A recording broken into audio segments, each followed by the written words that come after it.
Welcome back into another segment of Voltalk. My name is Neyland Trae Cotten, and with me today I have an amazing colleague with me. Her name is Michaela Bond. She is a junior here at the University of Tennessee, majoring in journalism and electronic media. And so, Michaela, I'm glad to have you back. Glad to be back. She is actually a former student of Voltalk, so a little bit new to home, isn't it? It feels good to be back in the studio, right? It feels good to be back, yeah. As soon as I got here, I took a Snapchat picture. It was like, I'm back. So, how's everything going? How's your semester going so far? It's going. It's going? It's going. I have senioritis. It's a marathon, not a sprint. Got to realize that. Yeah. It's kind of scary. So, we just got back from spring break. How's your spring break? Where'd you go? Cold still. Went to Jacksonville Beach, Florida, and like even on the way there we went through Chattanooga and it was snowing, and then we get there and I'm like, oh, it's gonna be 60s, 70s. I only packed shorts, maybe a couple jeans and a couple like sweatshirts, and I get there and it's like 40s, 50s, wind chill, like raining. And I mean, in the long run I had fun. I saw the movie Logan, which was a good part of my spring break. I actually really enjoyed it. I cried too. But I saw that, I shopped, and the beach is always gorgeous regardless if it's cold or not. So yeah, I went back home for spring break, and I was expecting to go back home, 60-degree weather, go fishing, hang out with some friends. I get home, and it is snowing. It is snowing. Yep. So yeah, that's how my spring break went. So let's dive into things. So to start off, first off, there's a lot of events happening around UT all the time. And next week is a great opportunity. Al Roker will actually be on campus next Wednesday. Excuse me, not next year. He is trying to break a record, and with the largest human letter. The record right now is held by a university in Canada called Queen's University. They made a Q.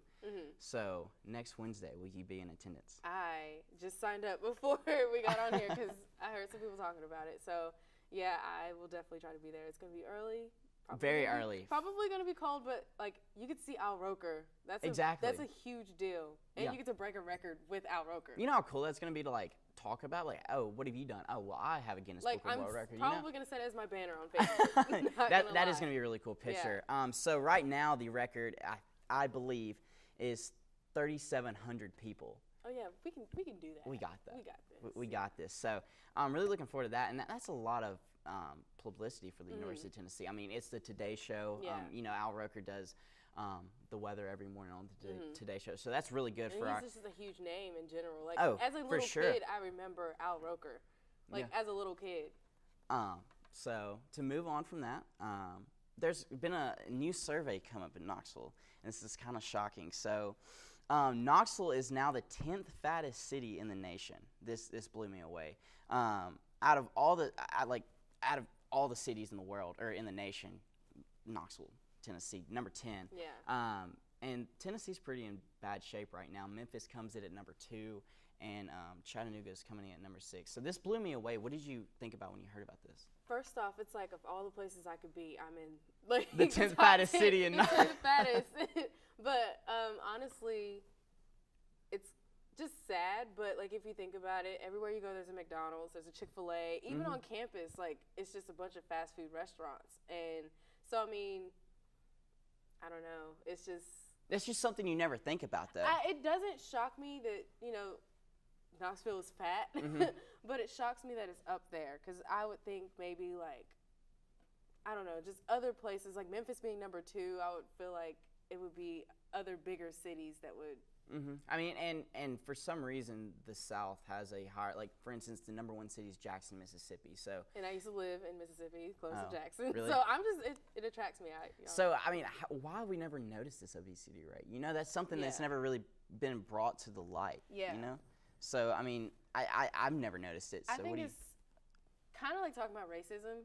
People don't want to admit that they're fat. They don't want to, like, talk about stuff like that. So I think that's why it's hard to really tackle. And then in schools, like it's hard to tackle with students because there's different allergies. There's like people view it differently. So I think that's why it's hard to really tackle obesity and like try to really structure it in a system when people are just different. Yeah. So I think that's why. I would really like to look in this study because I mean Knox County per capita is a lot more than other counties. So I mean, with that comes more people, and with more people comes more health issues. So, But be on the lookout for that. That's very interesting to me. So up next, a cycling group in East Tennessee has set a pretty big feat for themselves.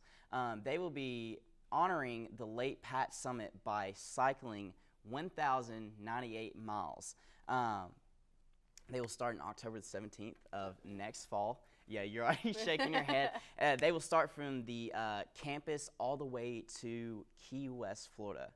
So what do you think about this? Like, kudos to them. Because honestly, I did color guard in high school, and that was like my workout every week. I did it for winter guard as well, so I got like a yearly kind of workout. But now I'm starting to go to the gym, and I get winded after just like 5 minutes on the treadmill.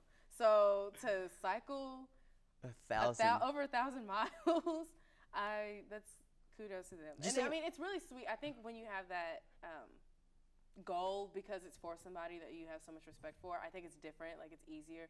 Me, on the other hand, I could go run for 30 minutes, be on the treadmill for 30 minutes, and go to Cookout and get a milkshake. So I don't have that much motivation, but they have a lot of motivation because exactly. That was my next question. I mean, just think about what Pat Summitt's done to this community, and that woman is their driving force to do this, and that what an honorable thing to do.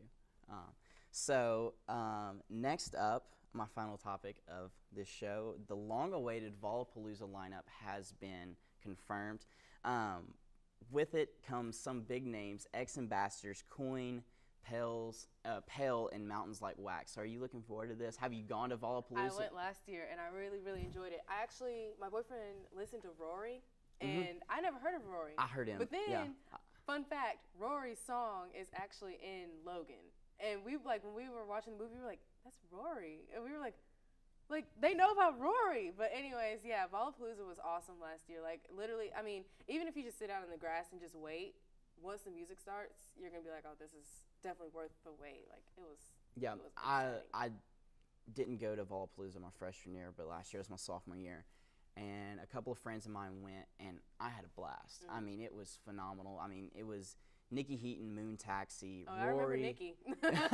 Everybody remembers Nikki. Yeah, I went to my boyfriend's phone and I was like, never ever follow her. But I am pretty excited. In this day and age, it's really cool because, I mean, you can get on Spotify. Like, once you see a name, you can instantly hear their music and either yes or no. And I listened to Coin. Phenomenal band. I mean, they're kind of an indie rock band. I was going to say, what kind of music are they? Indie rock for sure, but it's very up-tempo and poppy, and it's going to be really good. I just don't understand, like, how Ex-Ambassador is going to do their thing, because they kind of got, like, very hard rock songs that, like, they've got a couple, but I'm very interested to see how Ex-Ambassador does. With Pale, I'm excited because I didn't know about Pale until I looked at the lineup, and I said something to my boyfriend, and he was like, yeah, you've heard him before. I play him. And I was like, really? And he sounded so much like Chance the Rapper that I could not distinguish the two. So I was like, oh, okay, I do know Pale. So I'm excited because I love Chance. So therefore, I have to love Pale. So I'm excited about hearing about, like, all of the bands and stuff. Because even the ones that, like, the genres that I didn't, like or identify with that well last year, I still really like them. So last year, who was your favorite artist?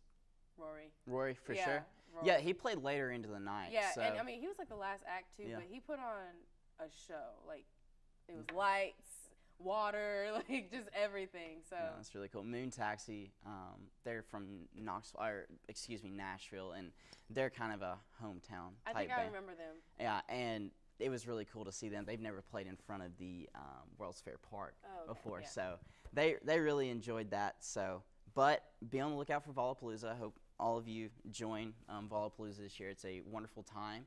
Michaela, thank you so much for joining me. It's good to catch up again, see you, and good to have you back in studio. Anyways, that's all we have for Voltalk. My name is Neyland Trae Cotten. Thanks for tuning in, guys.